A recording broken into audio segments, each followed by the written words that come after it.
Hey guys, it's Nicole Eaton with the Rock Your Soul book and podcast, where we talk about how to hack your mindset, grow your intuition, and live your best life. You can support this podcast by subscribing, leaving a positive review, and screenshot and sharing on social media. Welcome back to another episode of the Rock Your Soul podcast. I'm your host, Nicole Eaton, author of the book Rock Your Soul, The Down to Earth Guide to Mastering Your Mind, which is available on Amazon, and Soul Therapist. But one of the things that I feel compelled to talk about has come up in my sessions over and over again. As somebody who's intuitive, I have the ability to kind of sense the energy, sense future energies. And part of sensing future energies comes with most of the stuff we're really freaked out about or really worried about. It's not meant to be an issue. It's not going to pan out into anything. And when I talk with somebody, I usually have that sense. I was talking with a client earlier and she was having some medical concerns and, had some scans done and had people who were extremely concerned. And I just intuitively felt like, no, this is going to be totally fine. And the crazy thing is that that's sort of how the universe works, is we have the information and the evidence and the proof that shit is just stupid, crazy bad, or everything's gone to shit, or whatever the case might be. We have all of this external evidence that maybe things are not working in our favor, and maybe it's worse than we thought. And so this is the week, and this is the message of the week, is to hold the vision for what you desire and trust the process and the unfolding of how it has to get you there. It is really easy in the process of manifesting your desires, in the process of your day to day, to get caught in the chaos and the energy of chaos.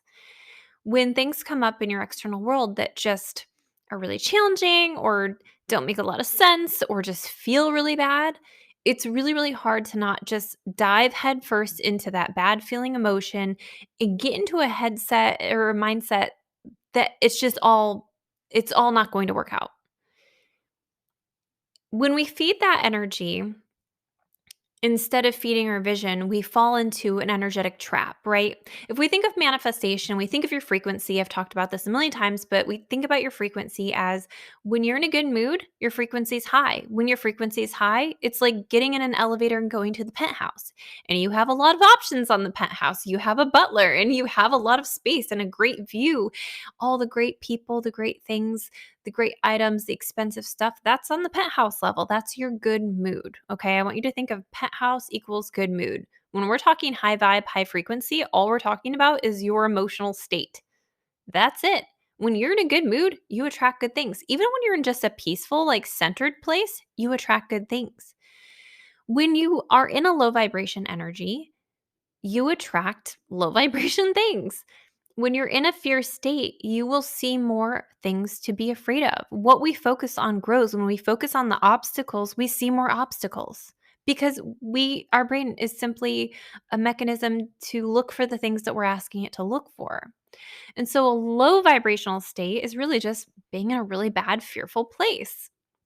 So we have access to all of our emotions throughout the day. So as you're manifesting, and if you're getting into a place where you're like, gosh, I just don't see any way out. I don't see the options. I don't see the possibilities. I'm just having a really hard time holding my vision because everything that's showing up looks like not what I asked for. One of the most powerful tools that you can have as somebody who is a co creator of the universe is the ability to step out of the energy that you're in.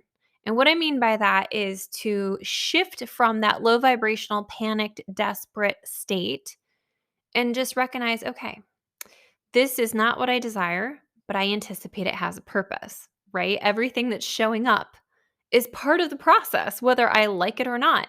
Maybe it's part of manifesting some of those fears that I was worried about. So, my job when I recognize that, I have two choices, right? When I recognize that there is nothing that is looking like my manifestations, I can crawl into a hole and cry about it, which sometimes I do. And that's okay.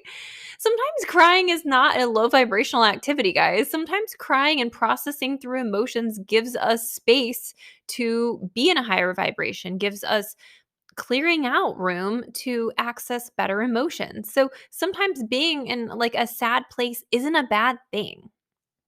if it helps you regain your power, if it helps you say, okay, I got that out. Now, what the fuck am I going to do about it? Now, how am I going to step back into my power? Now, how am I going to connect with the universe? And I think manifestation is really like the base of manifestation is really just trusting the universe, trusting that all the things that are unfolding, all the things you're learning have a purpose and a place. So, two options: you can go into the chaos or you can rise above it and step out of it. You know how when your best friend comes to you and has an issue and you're like, relax, like they're in a panic state, they're totally anxious, they're depressed, they're whatever. And you can see it very clearly as an outsider. You can see it very clearly. Like it's not that big of a deal. Like it's all going to work out. You're really getting caught in that energy and you don't need to. Like it's all good. We have to become the observer of our experience and step back into the vision of our experience. So when you're in that state, you can cry it out. Totally. If that's what you need to do, you can check in, you can do some coping mechanisms, you can work out. I'm a big component of moving your body, and I recently learned the term transient hypofrontality, which I think is just fascinating, right? So when we're in a creative state, when we're in flow, when we're really, really present in the moment, we actually move out of our prefrontal cortex, which is the area of our brain responsible for overanalyzing, basically. So when we shift out of our activity and we decrease the activity in our prefrontal cortex, our thinking brain, we actually step back into our present moment and give our brain a rest. So when we're doing anything that brings on transient hypofrontality, aka exercising, getting in your body, moving, meditation, anything that decreases your thinking brain, it gives us a chance to get out of the emotion, first of all. And it also gives us a chance to reassess. If I'm out of my emotions, then I can look at it very objectively and say, okay, well, that wasn't what I want. But I trust that what I want can come. I trust that what I want and what's in my truest, deepest desires is going to happen for me. I trust that if it's not what I think it can be, I know that the universe will provide something better. And so when we shift from that, when we shift from diving deep into the emotions of the external chaos, we can get lost in there and manifest more shit things. But when we can regroup and say, nope, this is what I desire. I desire this to work out for me. I desire the opportunities to show up for me. I know and trust and believe that I was made for this experience and I was made to have more, to be more, to do more. When we can step back into that, we step back into our power, and that's called holding the vision and trusting the process. If we can hold the vision for what we know is possible or what we know we can have in our lives, then we know that everything that's showing up is part of it working out the kinks.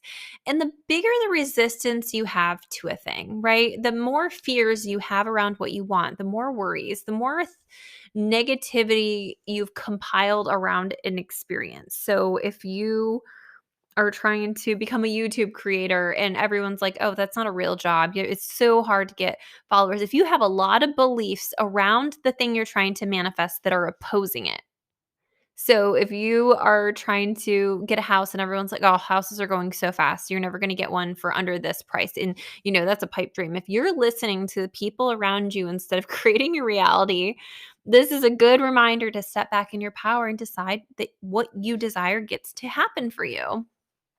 But when we have a lot of resistance, we also kind of go through a phase sometimes of it's basically like the universe asking you if you truly trust it, if you truly believe it, if you truly believe that can happen for you. So a lot of times we will accidentally manifest some of our anxieties showing up. We will accidentally manifest some things that get in our way, not because we're not meant to have that, but because the universe is like, are you sure you believe this can happen for you? And so that's another perfect time to strengthen our resolve, find some distraction, find some coping mechanisms, and step back into your power. There are a handful of things that, like, when I feel like I'm getting lost or tossed around by the waves, that I'm intentional about. I'll take an Epsom salt bath, I'll work out, I'll do some grounding exercises, whether that's going outside in the summer with my feet on the ground or doing a energetic clearing meditation. I also really have loved doing this thing called quantum jumping. uh, you can find a meditation on YouTube. Just look up quantum jumping. There was one I did a couple days ago I just really enjoyed.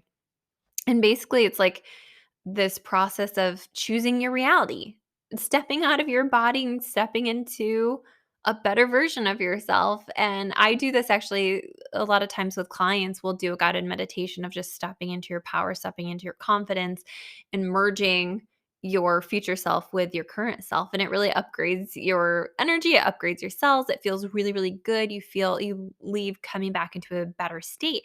And so when we can really hold the vision for ourselves and be intentional about not diving too deep into the chaos. We don't have to be victims to our circumstances. We can look at them and say, huh, I don't really know what that's for. But, this is what I desire. And let me be clear about that I still believe this can happen for me.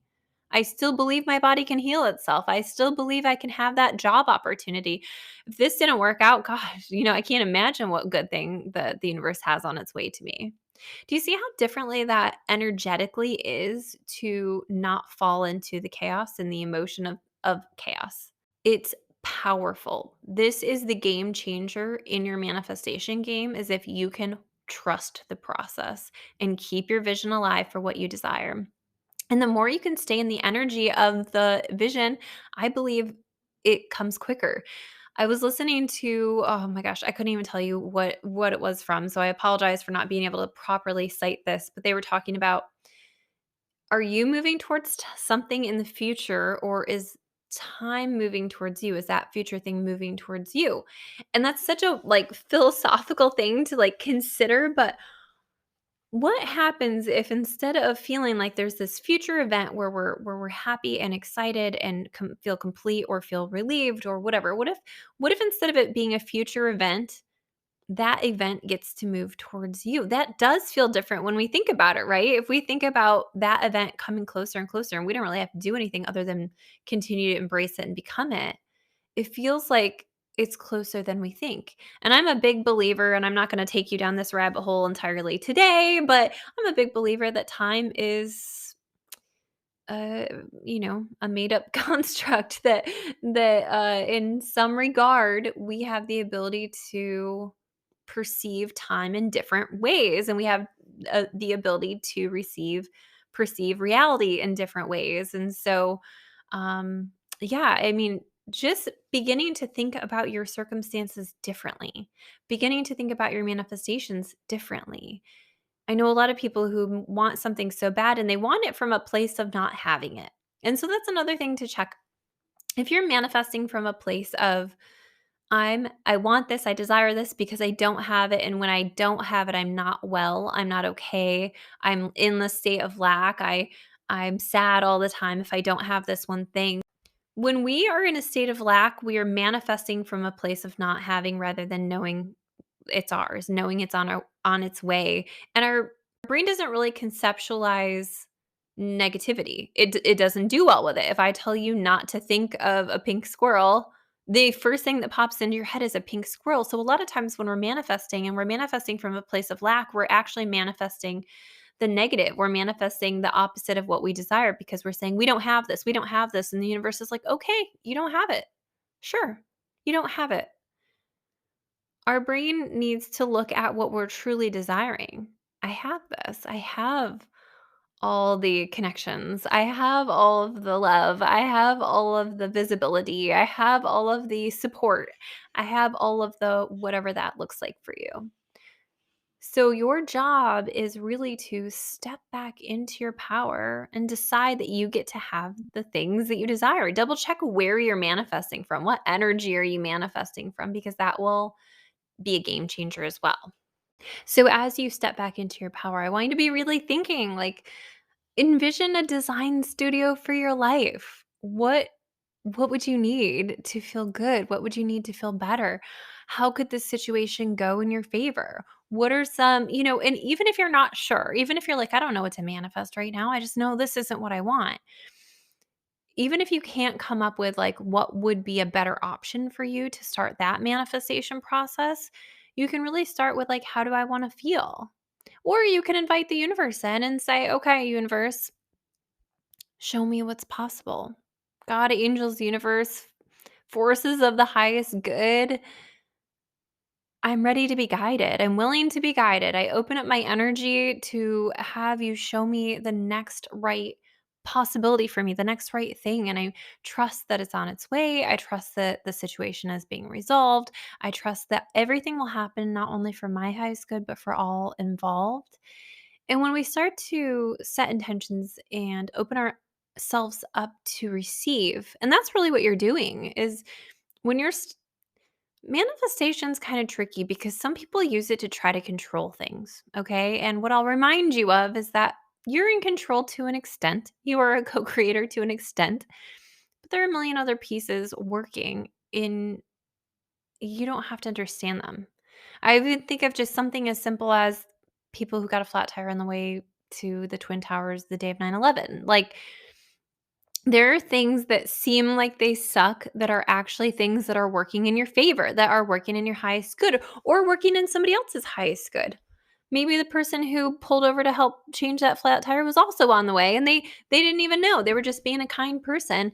But they maybe their life was spared that day. I don't know. Like there is so much magic that the universe is consistently doing. And so when we open ourselves up to receive by just when you get stuck trying to control it or getting wallowing in the external chaos and getting lost in the despair or the worry or the whatever you're getting lost in, if you can say, okay, I don't understand this, but I am going to invite the universe in. And I know that I am operating from a finite place. I am operating from limited knowledge. I don't know all the options in the universe. I have a lot of things that exist for people that just aren't even in my line of awareness. But I trust that the universe knows. And I trust that there's a bigger plan at play, and I trust that there's, a bigger blueprint to my life that I can't conceptualize yet. Because if I knew all of the things, would I do them? I don't know. If someone gave me a guide map to my best life, would I actually do it? I don't know. I'm kind of strong-willed. We have free will, so we also have to be willing to be guided. We also have to be willing to invite the universe in to help us out. We also have to be willing to trust that some things aren't meant to work out, even the things we really, really, really wanted. Some things are just not meant to be. And we have to trust that, okay, it's not meant to be for what? Because the universe has something better. Because if I landed here, the universe knows that I would be reaching half my potential instead of my full potential. It just wasn't right for me, and there's something better coming, but I can't see it because I don't know any better because it's not in my line of vision yet. It's so funny because when I do sessions with people and I'm intuitively reading their energy or whatever the case might be, a lot of times I'll see a path of we like to be like, oh, well, this is our soulmate, or oh, this is the job I'm going to retire in. And sometimes that is the case. Absolutely. We feel that. We know that. But sometimes you get the job to meet the person who will invite you into the next experience. And you get that experience to learn the skill set that will, give the doorway to the next experience. And that's actually how life and intuition and the universe works is you're rarely at a landing spot.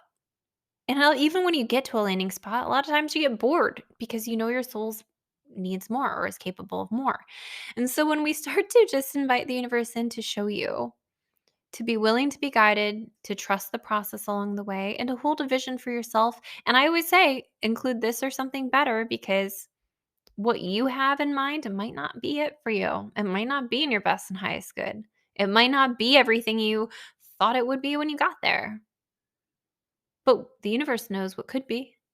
The universe knows little nudges and little magic that you didn't even see coming. And so when we can step back into possibility instead of that scarcity that this one thing has to go exactly right, that if this one thing doesn't go right, it means what? Our brains are meaning makers, so you have to be really mindful of the meaning you're making out of the situations that are arising. Does it mean you're doomed? Does it mean you're hopeless? Does it mean you're gonna die? I know a lot of people um, touchy subject, but one of the other leading issues with COVID deaths and hospitalizations is fear related disorders. CDC released that recently.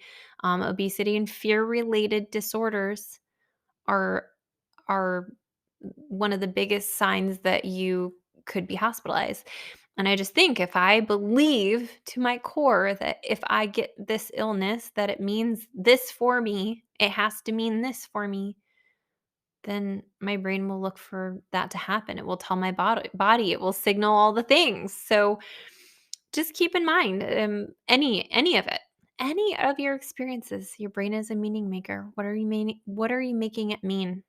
Are you living in fear in any part of your life? Are you stepping back into your power? Are you trusting the universe? A lot of people claim to trust the universe, but they don't. They're still out there trying to control shit. They're still out there trying to force and manipulate and create and push and demand. And the crazy thing is that when we do get into a state of flow and we trust the universe and we trust ourselves and we hold the vision for what our life can look like or feel like, even if you don't know exactly how that feeling would occur, if you can hold the feeling, that's a game changer in and of itself. If you're working towards confidence and you can just envision what you might look like with confidence and feel into that energy of like, what would confident me look like? Is there a time in my life where I felt really confident? Our brain has no sense of time. Our brain has no sense of time, which means it doesn't know what's real, it doesn't know what's perceived, and we can manipulate a whole lot of things within our body by just telling our brain a different story because it will believe it. It's like the gullible kid at the playground. If you're like, "Oh, well, you have to hold your breath every time you get on a slide, it will hold its breath every time it goes down the slide." Like, your brain is kinda stupid because it's just a programming. So, we can actually trick it into all sorts of things that work for us rather than against us just by deciding a little bit differently. So, just a reminder in this week of January to step back into your power, to hold the vision for your life, for what's possible. Trust the process of the things that are arising. Come back to your power. Cry it out if you need to, but come back to your power at the end of the day. This is your year.